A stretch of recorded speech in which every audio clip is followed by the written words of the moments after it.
The second winning series is a unique sports program that probes into the often controversial world of professional and amateur sports. Sports View Today.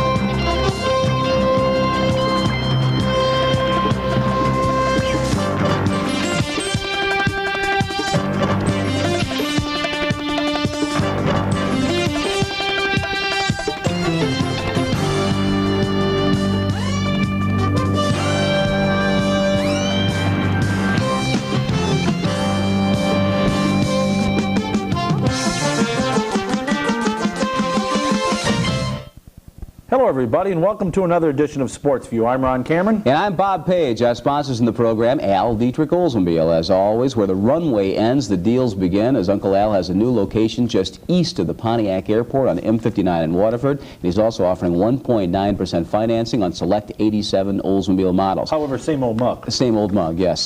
Fred Wetzel and the folks at T-Com Pagers, wide state beeper coverage wherever you're watching this program. I'll tell you, I saw a lot of beepers downtown Friday night at the Def Jam 3 concert, you know, all the rap music. Is that where a lot of the no, I didn't go there, but I saw a lot of the young brothers out afterwards, and there were a lot of beepers down there. Young brothers? Oh, were they your brothers? They probably were. They got more than beepers. The fraternity of man, Ron. Yeah, Maxie's Main Street in the heart of beautiful downtown Royal Oak, and now that football season's upon us, don't forget Maxie's Monday Night Football on widescreen TV. We have Sports Fans Journal. Amazingly, Ron Cameron has lasted a year with us. Is coming out anniversary. We've added a couple new writers. We might have a nice announcement for you in the next few days.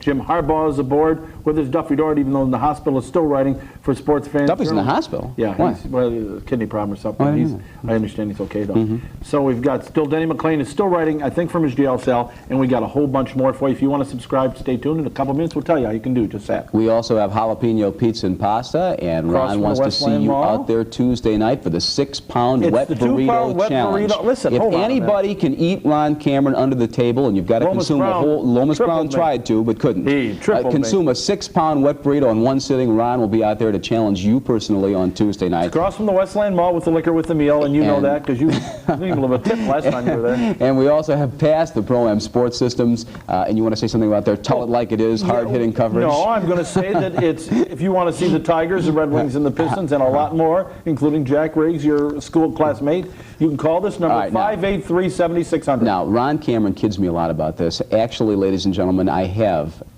dragged up a school classmate today, a gentleman who legitimately went to school with me, Lynn Henning, the Detroit News sports writer. We attended Michigan State together, and that was not 1949. No, we attended Michigan State. You failed about 15 years in a row. And Lynn has a new book out. Can we get a shot of this right here? It's called Spartan Seasons, and that's, as a matter of fact, what you're looking at right here is the Detroit News Sunday magazine. They're going to start excerpting this thing in the paper, and we'll talk with Lynn about make Lynn rich. Michigan State. There it is, Michigan State athletic fortunes, and also about the Tigers. Too. Well, there have been a lot of misfortunes there. No misfortunes with the Tigers, though, as they escaped with 2 out of 3 from the Texas Rangers, thanks to one Gino Petrali. Who had 6 pass balls on Sunday. To win the American League West? No, and I really don't like the Indians' chances much either. You don't. You still like the Yankees to win the American League East? I'll tell you one thing. They've got the favorable schedule from here. They have more home games than any of the teams by far in the division. But as far as liking their chance, no. Rick Russell, you like him? Well, I guess he seems to be doing a pretty good job so far. Well, George Kell said they like him because it's Rochelle. Rochelle, right? And but you know, no, they got Gullickson from the Cubs. That's going to help him. He pitched pretty well the other day. And they gave up, as Kell would say, Rasmussen to get him, right? Rasmussen? This after George Steinbrenner is quoted as saying, "You can never have enough left-handed pitching in the American League East." And 2 days later, they get rid of the guy.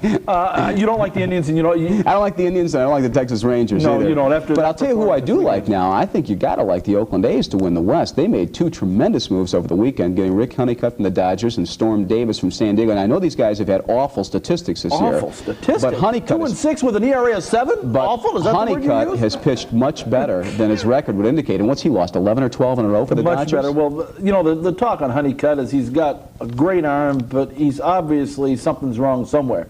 I don't know if it's in the brains or the heart or what it is. You know, could you say that about Doyle Alexander? And when the Tigers got him, you jumped all over this guy's case when the Tigers got him. You said this guy's selfish. You couldn't believe the Tigers gave up this minor league pitcher to get him. You put a good ball club behind these guys, and look what Doyle Alexander's done. I said he could help this. He could bring this team a pennant. And he's been terrific. Fantastic, yeah. But look at Alexander's record, and Alexander's in the Hall of Fame against Honeycutt's record. Well, it could be as bad as Neil Allen, right? And the White Sox unceremoniously dumped over the weekend. This is the guy who has the brass. I can't say brass. Should I say brass gonads award of the week? Let's say that then, because I can say that on television. Well, I read the tribute. After this guy's 0-7 with an earned run average of what, 6 point something? No, and 8 point something. And he demands a trade. That was like Bill Wilcox. I'm unhappy, so I demand to be traded. Bill Wilcox, a 42-year-old pitcher with Seattle, signs a huge contract. Can hardly lift his right arm. And he walks in the general manager. Things are working out. I like to be traded. He said, here. And he gives him his pink slip. And he said, you're done. He was done 2 years ago. Two other moves over the weekend. Well, hold on, old baseball guru everybody's dying to get your opinion about. Gene Garber going from Atlanta to Kansas City, and Johnny Ray to the California Angels. Johnny Ray is a pretty good, but not a great second baseman, a good offensive player. He's going to help that team. You're going back to the one you were just talking about. Gene Garber has had a bad year with Atlanta this year, but he can still throw pretty hard, and I think he'll help him also. Now, what you were saying about the player just a couple minutes ago, who was he when you're talking about? Oh, Neil Allen. Neil Allen was released by the White Sox on Sunday, but I was reading the Chicago Tribune. I get that on Sunday, and Jim Fregosi said about Saturday's performance or Friday's, whenever it was, he said that was the best performance Neil Allen's done for us all year. To give up 3 runs in an inning and a third, something like that. And he said I stunk. Neil Allen said. He said it's the best you've pitched all year, son. And then they unload him the next day. As we tape this, you know what he's making? Over $1 million a year. Unreal. But so is your favorite player, too, and he's not playing anywhere right now, and that's Jason the one that needed a skirt on the field? As we tape this Monday morning, the arbitrator's decision is due sometime on Monday regarding the Kirk Gibson grievance, I believe, they filed against the Major League owners for alleged collusion. You and I differ on this. I don't think there's any question the owners have been in collusion to restrict free agent movement. But I wonder, since you, of course, are a noted legal scholar as well as the world's greatest sports expert, I'm like you. What do you think is going to happen? I think that he's going to rule in favor of the players, and despite the fact that the high salaries are because of this couple of strange things that happen, that I'd have to go along with. And yet I agree with what the owners are doing. I think this has gotten far out of hand. I think you've got more bums in baseball now than you ever did, lazy bums, and there's no motivation. I said something's got to stop on it, but they've got to do it a different way. Yeah. Well, I look at a guy like Kirk Gibson, and you know, I had that interview with Al Kaline I did recently, and Kaline said, frankly, Kirk Gibson's lucky to be what he's making. Now, here's a guy who has, Kirk Gibson has, to his credit, worked hard in spring training. He's been a good ball player for the Tigers. He's worked hard to make himself a mediocre outfielder, which is what he is. No, he's a mediocre outfielder with a mediocre arm at best. Mediocre? At best. Up against you, maybe mediocre, yes. The guy is a terrible arm. The guy is a good big league hitter, and he has tremendous competitive zeal. I agree with you. I think he's got a great heart. I think he's a winner. He's lost a step since his injuries. He doesn't run as fast as he used to. Maybe because of his age, too. And Kirk Gibson, what you're seeing now is what you're always going to get. I mean, he's a good ball player, period. And he's making $1 million a year. He's not a star. He's making $1 million a year. He's not a $1 million ball player. Well, you know, and here's the guy who filed the grievance. Of course, Neil Allen makes $1 million. Kirk Gibson deserves. All right, I want to get to Lynn Henning, and well, in fact, let's do that. Let's get to Lynn. We got a lot of stuff to talk about, and I got some other things we can discuss in the first part of the next program later on this week with Frank Tanana when he'll be here. But Lynn Henning of the Detroit News is here. His publisher of Spartan Season is not too bright in that somehow they mailed Ron Cameron a review copy of the book, not realizing that Ron reads at a second grade level and, along with Sparky Anderson, quote, has never read a book in his life. I'm going to tell you something. But I have read the book. You have read and we'll be back with Lynn Henning of the Detroit News to discuss Spartan Seasons and more. Bright. So did Lynn. Well, right after these messages.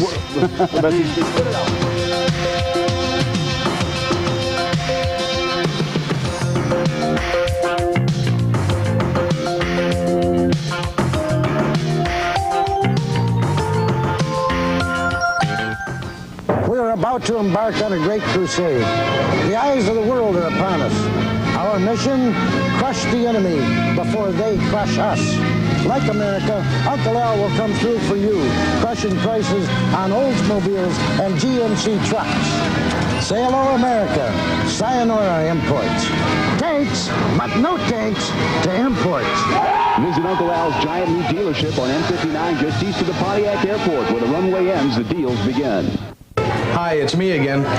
In the past, you've heard a number of people give reasons why they come to Maxie's. Maybe you're not yet convinced. Let's ask a few more.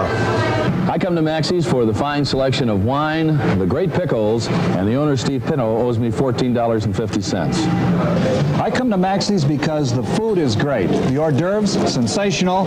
It doesn't cost a lot of bread. And most important of all, Steve, the owner, is buying. For the selection of fine wines, of course. Mainly I come to Maxie's because Ron Cameron doesn't come here. Of course, there are other reasons why you should be coming to Maxie's. On Sunday nights, we feature the Maxie Jam with some of the best rock and rollers this area has to offer.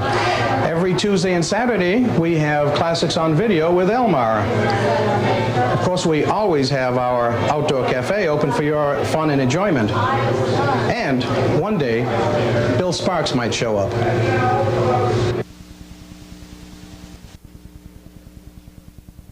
There we are. We're back on Yes. Sports View with Detroit News sports writer Lynn Henning. Nice to see all those retired people, by the way, down at Maxie's Main Street. You and the rest of them. Was that Old Timers Night? Nick Arama, Tom Ryan, the Those guys have been around OMC forever. disc jockeys. I mean, they've been all these around guys forever. just look like they're old timers. Wouldn't you say I look marvelous for a man of my age? No, 52? I don't think we can go that far this morning. And they look at the receding hair. Would you believe Lynn Henning is a year younger than I am? You're only 51? Well, getting older here by I the was minute. going to say. We're looking at the book, Spartan Seasons. He talked about you wrote a book about the fortunes of the Spartans. You can't because it's more than 2 pages. Well, that's right, which is why it deals so much with the misfortune. That's what I'm saying. That's what you've also got to what say made it a about book.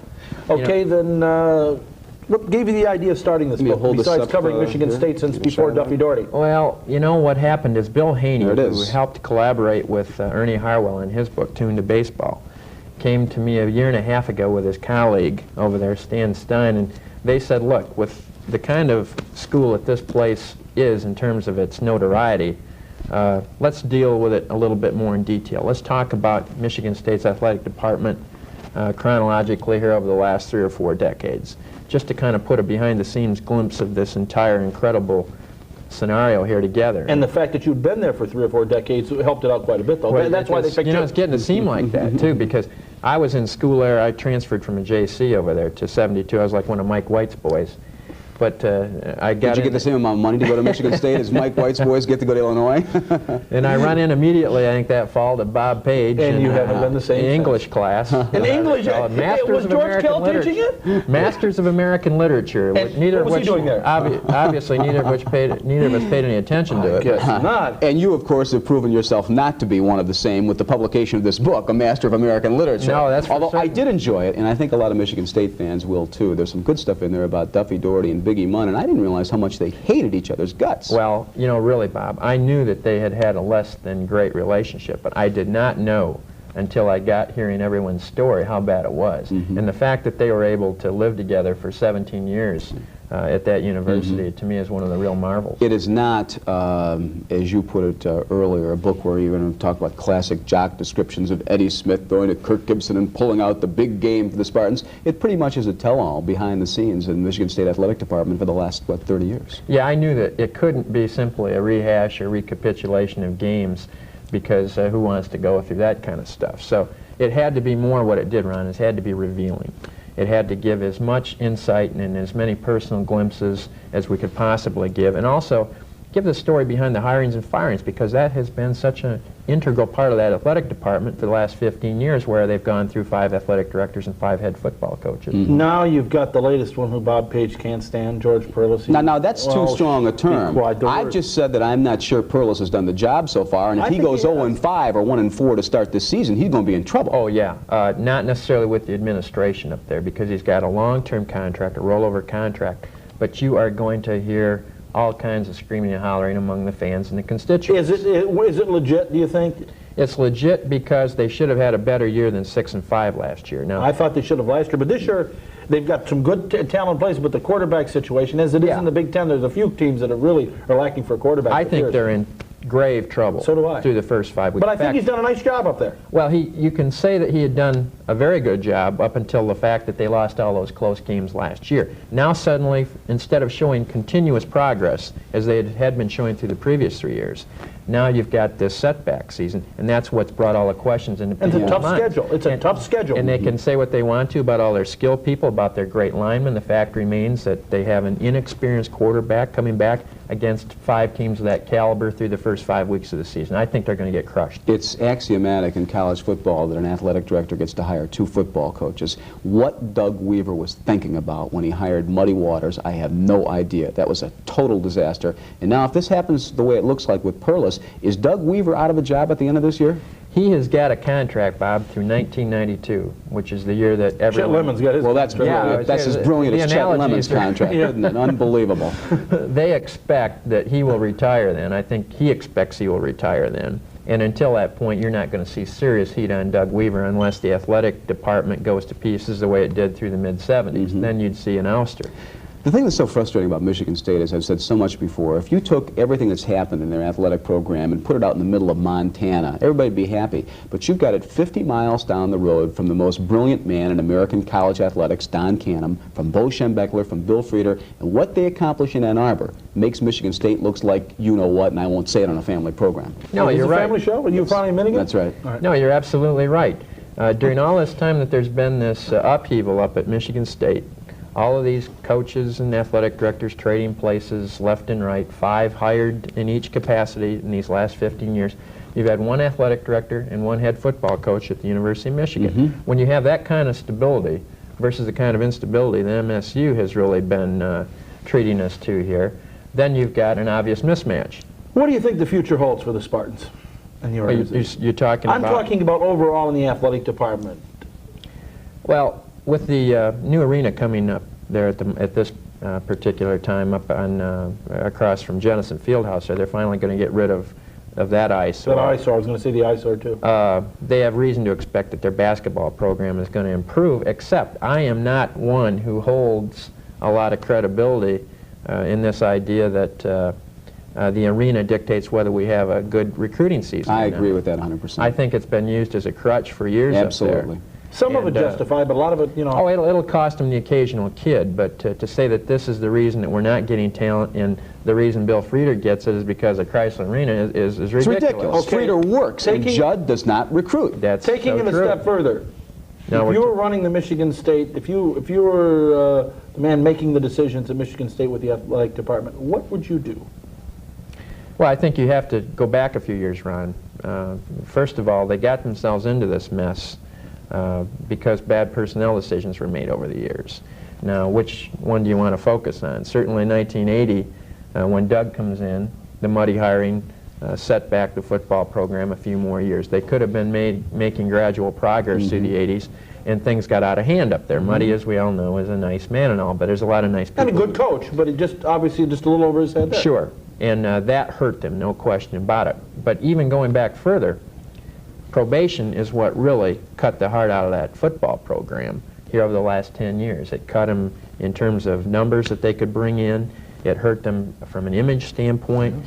That has really left them behind the 8 ball. And yet, while they're on probation, they tie for the Big Ten championship. Sure, but why? And if Darryl Rogers, with Denny Stoll's players, and if Darryl Rogers stays there, they can continue to recruit. Even Muddy Waters got a couple of guys, outstanding players, Kyle Banks and Aaron Roberts when he first came in there. So I don't think the promotion set him back that much. Oh, it did, Bob. It really did, because otherwise you'd have been able to sustain the sort of momentum that they had going. You'd have, first of all, been able to keep together your team at the 95-man limit and equipping that 95-man limit with good players, which they really weren't able to do. So you had that downfall because of probation. Then, of course, you have the bad coaching move. Yep. Then you bring George in 1983, and the jury's still out there. I want to get to a commercial break, but I want to get back, let you finish the question that Ron asked you, and then wouldn't let you finish a little while ago. The future of Michigan State athletics. You talked about basketball. Hockey, we all agree, is no problem with Ron Mason. Football, what's going to happen with Perlis? Yeah, good questions. You want to continue that very now? quickly. How long will he stay there? Perlis will be there, I think, until he decides he's had enough of coaching. And Come on. He can coach as long as he wants and go 6-5? Well, I'm just saying that That's his idea on this. And with this rollover contract, I mean, he's got this thing virtually to retirement the way it's now set up. I think that if he, let's say, makes up for the games that they lost last year, if they'd have a big season this season, 7, 8 victories, I don't either. That would propel him. Otherwise, he's got problems. Unbelievable. And of course, they have problems at Michigan State, too. We'll continue with Lynn Henning, author of Spartan Seasons, a Detroit News sports writer. Right after this.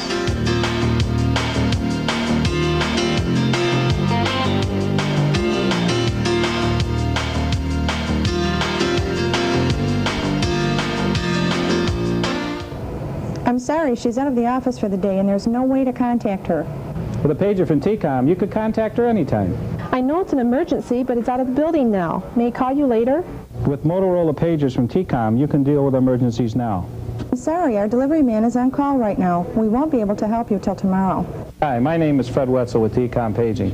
If these problems seem familiar to you, then you need a TCOM pager. You'd be surprised how affordable they are. Probably wonder how you've done without one. Give us a call at 559-6826. Jalapeno Pizza is a great place to eat. Hi, 2 for non-smoking, please. Right this way. Wow, look at all this food. A 2-pound wet burrito, a 16-ounce porterhouse, and there's pasta, too. But did you see the daily specials? What a deal for $6.25. See, didn't I tell you jalapeno pizza and pasta is a great place to eat? Jalapeno pizza and pasta on Cohen Road across from Westland Mall. Then last year and then Ron Cameron's back on Sports View today, and now you're doing your commercial. We're doing the commercial. Yes, ever the professional. Well, commercial time. When you should be know when we're coming back, we weren't.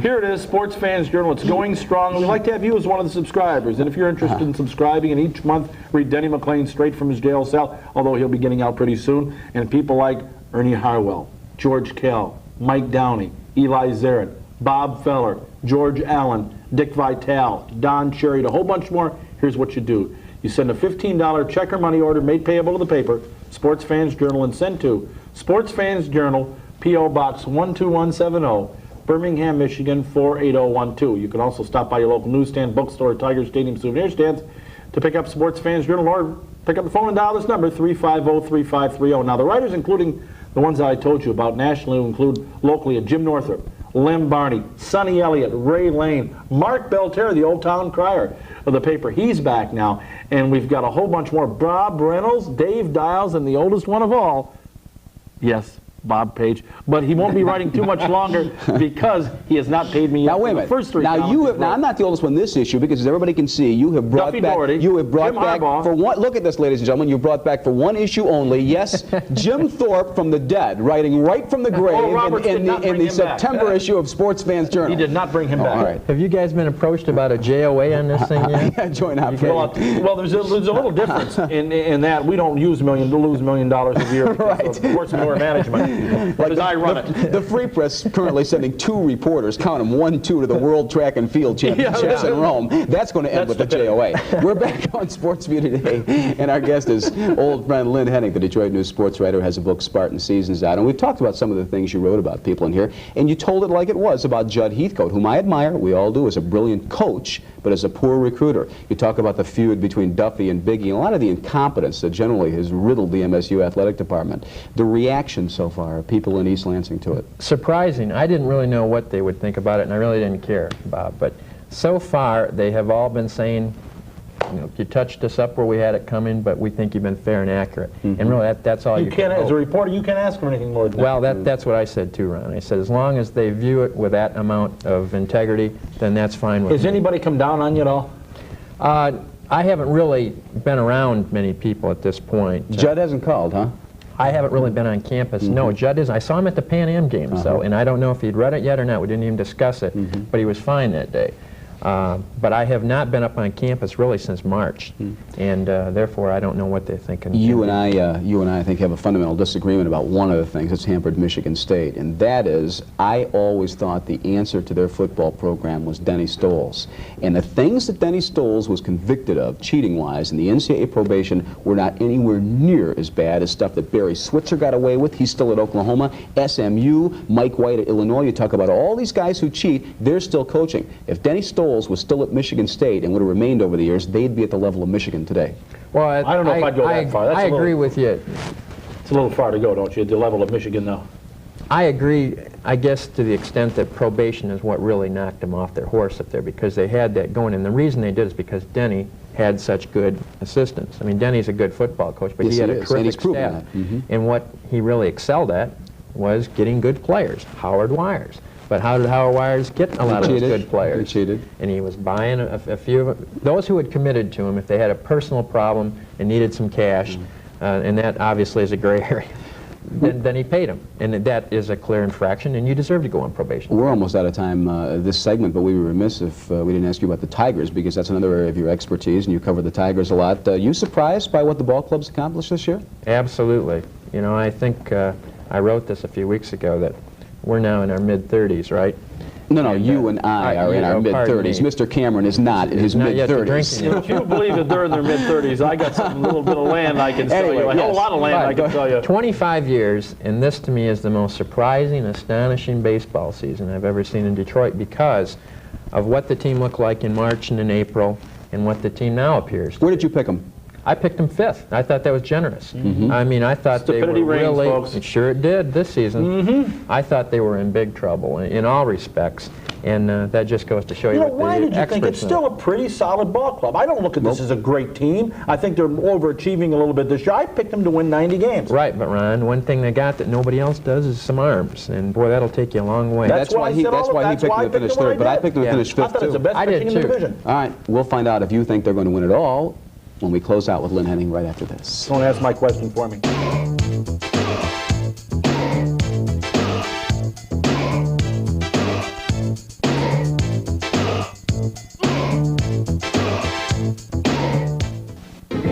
Did you know that 125 million Americans didn't visit a dentist last year? Why? Not money. According to surveys, they're afraid. Well, modern technology has taken the fear out of visiting the dentist. Here at my office in West Bloomfield, we've got a relaxed, friendly atmosphere. I provide the highest quality care with an emphasis on the prevention of tooth and gum disease. So if you're one of the many people not seeing a dentist, you're taking a serious risk with your future health. Like smoking cigarettes, it's a ticking time bomb. The 1987 Major League Baseball season is in full swing. And now, you can track every team all summer long by tuning to The Pennant Chase on PATS. Join host Larry Osterman each week as he takes a look at the majors divisional races, the American League and National League Players of the Week, as well as exclusive up-close interviews with the game's biggest stars. To stay up to date with all the happenings in and around the world of baseball, join us every week for The Pennant Chase on Michigan's cable home of the Tigers, PATS.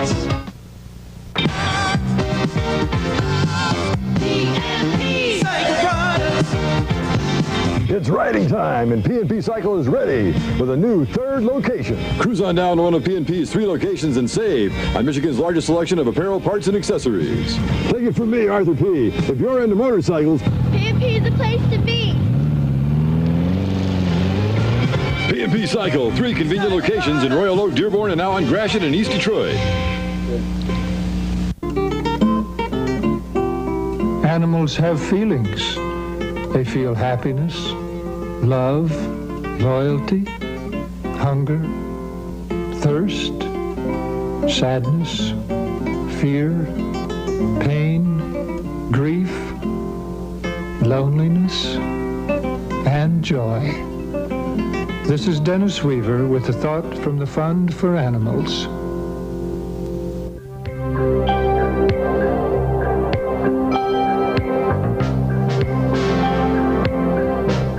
There you go. That dog looked like Bob Page. Were you wearing that thing or what? That was not a dog. That was Lynn Henning's book. No, it's I'm called not talking Spartan about the Seasons, book. and I've enjoyed reading it. And if you could understand 4-syllable words, you'd enjoy reading it too, but there are too many 4-syllable words in there for you. I think the Tigers can win this division because of Sparky Anderson's managerial ability and experience and the ball club in general. Well, I don't think managerial ability is going to have that much of a The final experience, say. he's been there. He knows what to tell his players. The other guys haven't for the most part. Good point. Good As point. a manager. But not as good as pitchers. And anytime you've got Doyle Alexander going as your 4th starter versus Phil Necro, Are they going to win it all this year? If they win the division, they're going to win it all. Go ahead and say They're it, wrapping sure. us up wildly out there. Buy the book, And make a ladies and fool gentlemen, out of Bob Spartan Hayes like Seasons, they did. and patronize our sponsors, Al Dietrich Oldsmobile and all the rest of them. We're out of time. Thanks to about the Lynn Bob Henning Hayes of the Jock Detroit Strap? News. You didn't give him one of Thank those? you for putting up with Ron. We're out of those. Frank Tanana later on this week. We'll see you Next then. show, Frank Bye-bye. Tanat, he doesn't know that. The next show. Bye-bye.